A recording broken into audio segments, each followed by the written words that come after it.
മദ്യനയവുമായി ബന്ധപ്പെട്ടുയർന്ന ബാർക്കോഴ ആരോപണത്തിൽ സർക്കാരിനെതിരെ തുറന്നടിച്ചിരിക്കുകയാണ് കേന്ദ്രമന്ത്രി വി മുരളീധരൻ. രണ്ടാം ബാർക്കോഴ ശബ്ദരേഖ കേസിൽ തുടങ്ങുകയാണ്.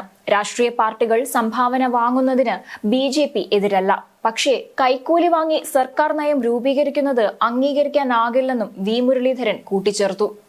ടൂറിസം, എക്സൈസ് മന്ത്രിമാർ അറിയാതെ മദ്യനയം മാറ്റം നടക്കില്ല.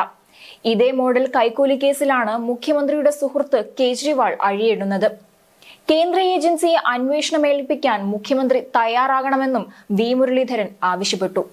രാഷ്ട്രീയ പാർട്ടികള് ബിസിനസ്സുകാരിൽ നിന്ന് സംഭാവന വാങ്ങുന്നതിനൊന്നും ഭാരതീയ ജനതാ പാർട്ടി എതിരല്ല. പക്ഷേ ഈ സംഭാവനയുടെ പേരിൽ കൈക്കൂലി വാങ്ങി സർക്കാരിന്റെ നയം, ആ നയം തീരുമാനിക്കുന്നതും സർക്കാരിന്റെ നയം തിരുത്തുന്നതും അത് രാജ്യത്തിന്റെ താല്പര്യങ്ങൾക്കും ജനങ്ങളുടെ താല്പര്യങ്ങൾക്കും എതിരാണെന്നുള്ളതാണ് ഈ കാര്യത്തിൽ എടുക്കാൻ, അല്ലെങ്കിൽ ഈ കാര്യത്തിൽ മനസ്സിലാക്കാൻ പറ്റുന്ന കാര്യം. എക്സൈസ് മന്ത്രി ഈ വിവരം പുറത്തു വന്നപ്പോൾ പറഞ്ഞത് നയമാറ്റം സംബന്ധിച്ച് ഒരു ചർച്ചയും നടന്നില്ല എന്നാണ്. പക്ഷേ പിന്നീട് പുറത്തു വന്ന രേഖകൾ വളരെ വ്യക്തമായിട്ട് ചൂണ്ടിക്കാണിക്കുന്നത് എക്സൈസ്, ടൂറിസം വകുപ്പ് മന്ത്രിമാരുടെയൊക്കെ ബന്ധപ്പെട്ട ഉദ്യോഗസ്ഥന്മാരുടെ വകുപ്പുകളുടെ ചർച്ചയിൽ മദ്യനയം തിരുത്തുന്നതിനെ സംബന്ധിച്ചിട്ടുള്ള ചർച്ച നടന്നു എന്നുള്ളതാണ്. അതുകൊണ്ട് തന്നെ ടൂറിസം, എക്സൈസ് മന്ത്രിമാർ ഇവരറിയാതെ ഈ തരത്തിലുള്ള ഒരു നയം മാറ്റം നടക്കില്ല എന്നുള്ളത് വളരെ വ്യക്തമാണ്. ഇതേ രീതിയിൽ നയം മാറ്റത്തിന് വേണ്ടിയിട്ട് കൈക്കൂലി വാങ്ങിയതിന്റെ പേരിലാണ് നമ്മുടെ മുഖ്യമന്ത്രിയുടെ സുഹൃത്തും ഡൽഹിയിലെ മുഖ്യമന്ത്രിയുമായിട്ടുള്ള കേജ്രിവാളും അദ്ദേഹത്തിന്റെ മറ്റ് സഹമന്ത്രിമാരും ഒക്കെ ഇപ്പോ അഴിയെണ്ണുന്നത്. അതുകൊണ്ട് ഈ കാര്യത്തിൽ ഉത്തരവാദിത്വം ഏറ്റെടുത്ത് മുഖ്യമന്ത്രി ഇത് സംബന്ധിച്ചിട്ടുള്ള വിശദമായിട്ടുള്ള അന്വേഷണത്തിനായി കേന്ദ്ര ഏജൻസിയെ ചുമതലയേൽപ്പിക്കണം. എക്സൈസ് മന്ത്രി വിദേശയാത്രയ്ക്ക് അനുമതി തേടിയത് 22-ന് മാത്രമാണ്. 5 രാജ്യങ്ങളിൽ പോകുന്നുണ്ട്. 3 രാജ്യങ്ങളിലെന്നാണ് മന്ത്രി പറയുന്നത്. എക്സൈസ് മന്ത്രിയുടെ യാത്രയുടെ സ്പോൺസർ ആരാണെന്ന് വി മുരളീധരൻ ചോദിക്കുന്നു. 5 രാജ്യങ്ങളിൽ 10 ദിവസത്തോളം കുടുംബത്തോടൊപ്പം യാത്ര ചെയ്യാനുള്ള കാശ് എവിടെ നിന്ന് ലഭിച്ചുവെന്നും വിശ്രമിക്കാൻ വേണ്ടിയാണ് വിദേശയാത്രയെന്നാണ് മുഖ്യമന്ത്രിയും മാർക്സിസ്റ്റ് പാർട്ടി നേതാക്കളും പറയുന്നത്. പണം വാങ്ങി നയമാറ്റം മുഖ്യമന്ത്രി അറിഞ്ഞു നടക്കുന്ന തട്ടിപ്പാണ്. വിദേശയാത്രയ്ക്ക് ഇതുവരെ അനുമതി നൽകിയിട്ടില്ല. ഭരണഘടനാ പദവിയിലുള്ള ഒരാൾ യാത്രാനുമതി തേടണമെന്നാണ് പ്രോട്ടോകോൾ എന്നും വി മുരളീധരൻ പറഞ്ഞു. നമ്മുടെ എക്സൈസ് മന്ത്രി ഈ വിവരം പുറത്തു വരുന്നു എന്നുള്ള വിവരം അറിഞ്ഞപ്പോൾ തന്നെ അദ്ദേഹം സ്ഥലം വിട്ടു. അദ്ദേഹം 5 രാജ്യങ്ങളിലെ സന്ദർശനത്തിനാണ് അദ്ദേഹം പോയിരിക്കുന്നത്. അപ്പൊ നിങ്ങളെയൊക്കെ തെറ്റിദ്ധരിപ്പിച്ചിരിക്കുന്നത്, ഞാൻ കണ്ടിട്ടുള്ള പത്രങ്ങളിലൊക്കെ വന്നിട്ടുള്ള വാർത്ത അദ്ദേഹം 3 രാജ്യങ്ങളിലെ സന്ദർശനത്തിന് പോകുന്നതാണ്.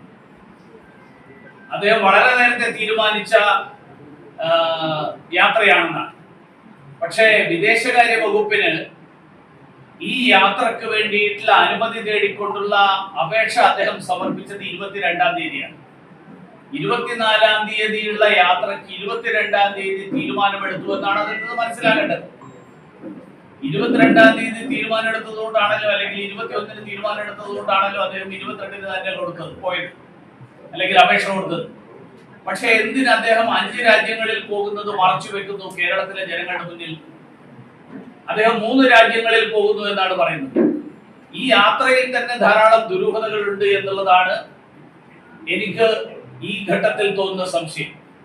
മുഖ്യമന്ത്രിയും അദ്ദേഹത്തിന്റെ മരുമകനും പോയപ്പോ ഉന്നയിച്ചിരുന്ന ഒരു ചോദ്യമുണ്ട്, ഇതിന്റെ പണം എവിടെ നിന്ന്, ആരാണ് ഇതിന്റെ സ്പോൺസർ?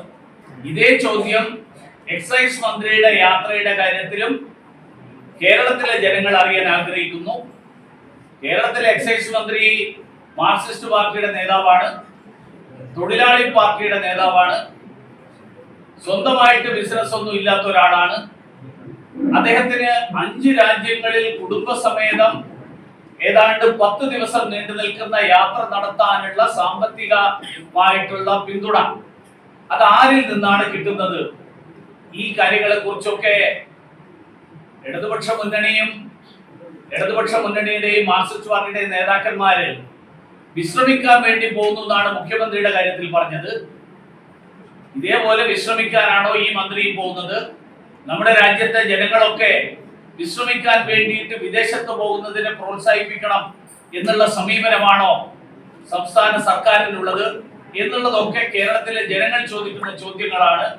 ഈ ചോദ്യങ്ങൾക്ക് കൂടി വരും ദിവസങ്ങളിൽ മാർക്സിസ്റ്റ് പാർട്ടിയുടെ നേതാക്കന്മാരും മുഖ്യമന്ത്രിയും ഒക്കെ ജനങ്ങളോട് വിശദീകരിക്കണം എന്നാണ് എനിക്ക് ആവശ്യപ്പെടാൻ. സംസ്ഥാന മുഖ്യമന്ത്രി അറിഞ്ഞുകൊണ്ട് നടക്കുന്ന ഒരു തട്ടിപ്പ് അല്ലെങ്കിൽ ഒരു അഴിമതി, പണം വാങ്ങി നയം മാറ്റത്തിന് വേണ്ടിയിട്ടുള്ള തയ്യാറെടുപ്പ് നടക്കുമ്പോൾ കേരളത്തിന്റെ മുഖ്യമന്ത്രിയുടെ കീഴിൽ തന്നെ പ്രവർത്തിക്കുന്ന ആഭ്യന്തര വകുപ്പ് അന്വേഷിച്ചാൽ എന്താവും എന്നുള്ള കാര്യം നമുക്ക് സാധാരണ രീതിയിൽ ഊഹിക്കാം.